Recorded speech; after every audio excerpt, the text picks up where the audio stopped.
Just to look at his picture makes me tear up. It's a heartbreaking story. This young man had courage, and Atlanta families in mourning the loss of their teenage son, Bryce Brooks, and a family friend after both drowned during spring break, the trip in an attempt to save a group of kids that they did not know near Pensacola, Florida, sprang into action. According to Shivy and Crystal Brooks, on April 6th, their son Bryce witnessed a group of children he didn't know being pushed by a current at Johnson Beach in Perdido Key, Florida. Appeared to be drowning, so Bryce and two others jumped into the Gulf of Mexico waters to save the other children, while three other boys ran to get help. Unfortunately, he began to be pulled under by the strong current, and Bryce drowned. That current also took the life of family friend and beloved basketball coach Charles Johnson II, also known as Uncle Chuck. Johnson jumped in to attempt to save Bryce. The children were rescued, and 4 people were transported to local hospitals in the wake of this emergency. The Brooks family said Bryce was an honor roll student, a member of his school's fashion club, loved to make music, and always took care of his younger brother.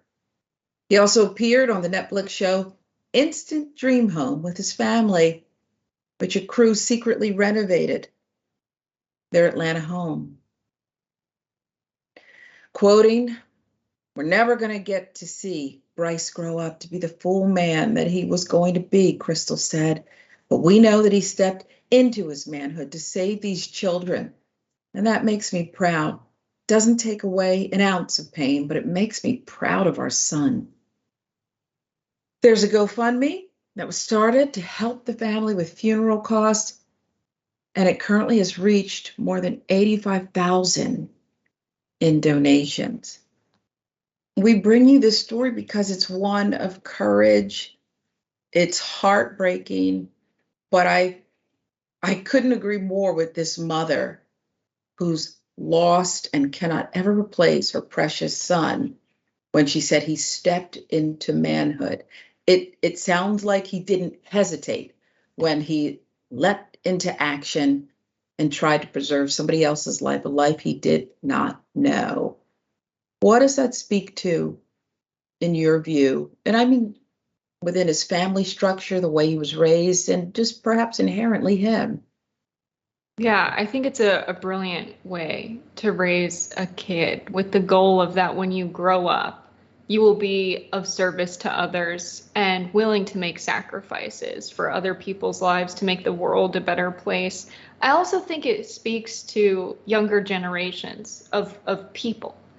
There's this theory that Adam Smith had where he was like, human beings became the dominant species on the planet because we learned to work together and accomplish more than we could separately.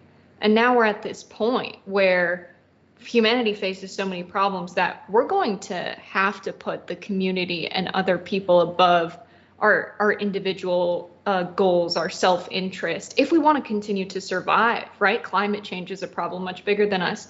And I see more and more kids, right? I always say that kids are all right, but making these sacrifices and having this mentality of we have to take care of each other. We have to make sacrifices for each other, and that makes us better.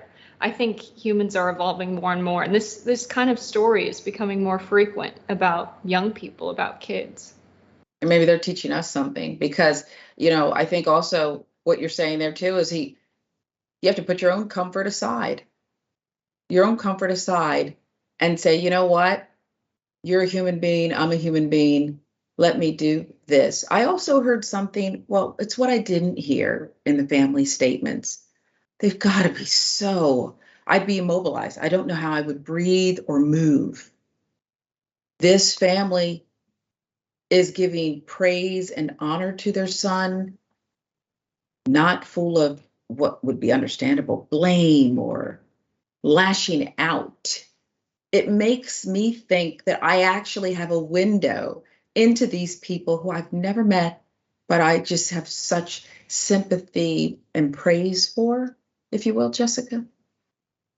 Yeah, it makes you think a lot about what is a hero, what makes a hero a hero. They teach us something about how we live our own lives. It's not just them doing the saving in that moment of whoever they're helping. Their impact is much bigger than that. They shape how we carry ourselves in our everyday lives. And as far as I'm concerned, the parents are heroes for how they're reacting to this, because I think they're teaching us a lot about grief.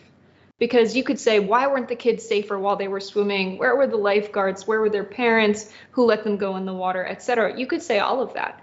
Or you could focus on, let's remember who our son was at his core and what he was doing.